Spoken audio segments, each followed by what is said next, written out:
he just like sucks me dry, man, and nothing is appreciated. It's so crazy how you can tell me, like, I need to start doing it. But it's like all those things that I was doing, where did that get me then? When I was making all these efforts and doing all these things, how far was it getting me? Where did you see that? And did you start making efforts or change anything that I had a issue with? No, I never noticed anything. I gave it so much time. So now I'm just in a phase, like not stress, but more of an annoyance, more of a bug, more of a fucking virus that just makes me fucking sick. Yeah, like that. Is that all? I had a video of your face and I turned on the sound. No one would ever know that was coming out of your mouth. More like a fucking virus that makes me sick. But I don't want to think too much on Torian. That's why when I was over the weekend, when I was like extremely sad, I don't want to look to someone else to bring me peace or calmness. So I was just like, okay, well, he kind of dropped the ball.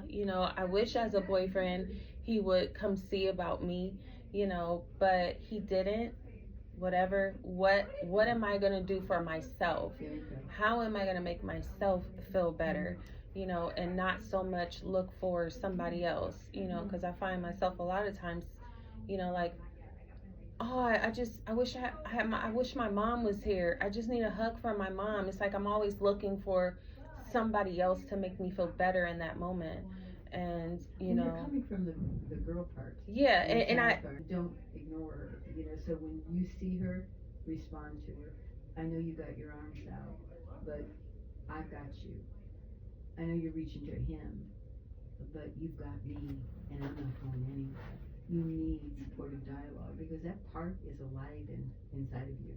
So you not turning to somebody or bartering with somebody for attention, whether it's your mother or you're absolutely nothing but sperm donor father or dude, Torian, you've got to draw your hand back, right? And so you show up for her, start acknowledging her, have conversations with her. I feel you. That's that loneliness that I know you're around when I feel you. I've got you. I'm working for us. I love you like my son. And just remind yourself that you are coming to know her. You've never seen that part or experienced her as an activated part. You've always mistaken her as the needy woman who never got her needs met. But as the woman, you can meet the needs of that yearning child. And it's certainly not through your fucking absent sperm donor father. I shouldn't even call him father. He's nothing but a sperm donor. Yeah, the thing that helped me as I was sitting in the bathroom, especially when I noticed that he read it and seen it, I just kept hearing your words of, you've made him a hero in your story, and he doesn't even deserve to be anything as such. No. Like, and I just kind of went through this whole dialogue you had gave me at that time of, this would have never happened to me if he was around. Oh, this would have, because it's like some hero that's shooting down, like, oh my, Fucking Mighty Mouse. Yeah. And I've given him that title. Yeah, the little girl in you has. Yeah. Yeah. If my dad was here, he would do this. If my dad was here, the woman's the only one that knows. Your dad's not fucking here. Because he's not a dad to you. He's an absent motherfucking sperm donor. He's an asshole in the scheme of life. And if there's karma, it's on him. But it's not on you. The only thing on you is to minister to that little girl's longing because she doesn't know her father. If the woman is taking care of business, the little girl feels safe with the woman. And you are taking care of business. So that just puts me back. I see this like little girl that's struggling, for love from. Your little girl has got you. More importantly, you've got her. And to start consciously ignoring, I've got you. Oh, that's longing coming from you. I have got you. I've got us. receive in my keeping now. Well, the fact is, the parts of you that feel out of control are parts of your brain that were activated from the time you were a little girl. And so a situation where you feel hurt often triggers the part of the memory that holds helplessness, memories of helplessness, right? When you were a little girl. And so you increase conscious awareness and you show up for her. And I say dialogue with her. I have got you as surely as I have my son. I have got you. You are a part of me now. And you continue to remind yourself. But days are a struggle. Days are a struggle. I be losing my patience with him. Well, he's a privileged little boy, but I get it. You're looking a little bit too much like your dad today. Get your pretty ass out of here. I mean, I ain't abusing the kid or I nothing know. like that. I ain't body slamming him or nothing. I mean, I feel like I'm around people all day that I don't like. I just need a break. Mhm. And you know, the more time go, I'm just like, dang, I'm really hanging on by a thread. But you know, I've grown enough to where I can see different parts of me where I'm just like, you go, girl. Like you better show up. I mean, And so that's what gives me the motivation to continue, even though I'm trucking like this.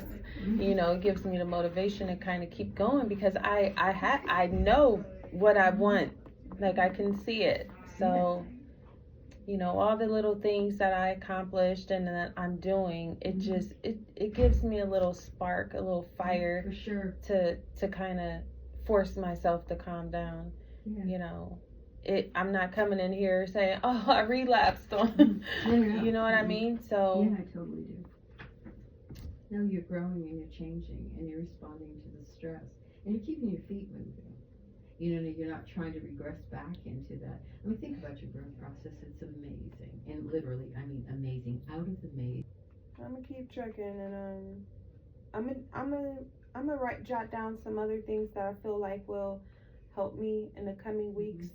You know, trauma group tomorrow. That's something that will help. Good. I think know? it will. I do plan on getting. I want to go back to school. So I'm gonna go back to Stark State, and most likely this spring. I'm gonna take it easy on myself just because of how I've been feeling. Yeah.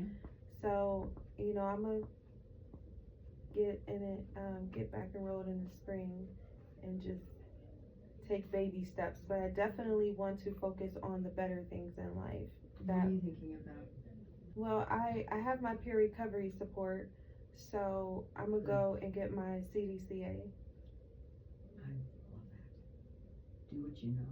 Yeah. You know, because Only reason I haven't put the peer recovery support to use is because I still actively smoke marijuana. But I've gotten to the point I don't want to smoke no more. Okay. You know, I don't want to. I just. So this weekend, somebody's supposed to be a coworker making me like a herb tea or something. It will relax me, but with what I have left, because I've been openly discussing it with her at work. So with whatever weed I have left, that's it. You know, I need a break to just think clearly and have my thoughts be clear and What a lovely I'm nervous. evolution. But it's a really wonderful evolution, isn't it? I'm very nervous. Very nervous. So what you're going to specify is a part of me is very nervous and a part of you is very motivated, right? So the part that's very nervous is leaning into and trusting the part that's focused. See, now I feel anxious. Because you proclaimed it? Just because I know it's coming. Yeah. Well, if you break that down, if you looked at the components of anxious, I bet you there's excited and anxious. There's a proclamation of evolving self embedded in this So when process. I see you next week, I won't be a weed smoker no more. Okay. That's an amazing process, you know? And it'll be interesting to discover what it is you have to discover. Are you titrating down? Huh? Are you like slowly cutting back? No, I'm just stopping. when I get done with what I have, I'm done. Okay, maybe you can titrate a little bit up into the point, you know, like. Oh yeah, I'm gonna smoke the shit out of what I have right now. That's not what I meant, but you go for it. I heard the conviction in your voice. Smoke the shit out of it. Yeah, that's titrate. Yeah, but I do. I want to tell you one thing though. Mhm.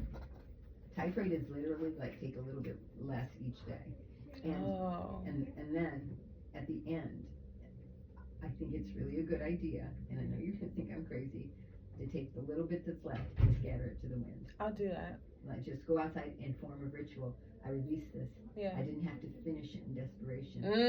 Ooh. I am done letting go with some still left in the bag. I'm gonna do that with my cigarettes too. I love that. That's a beautiful letting go ritual, though. Yeah. You know, so try it, okay? I'll do that. Don't forget it. Oh, I'm not gonna so forget. So you're taking the last. Fuck! I was supposed to say it.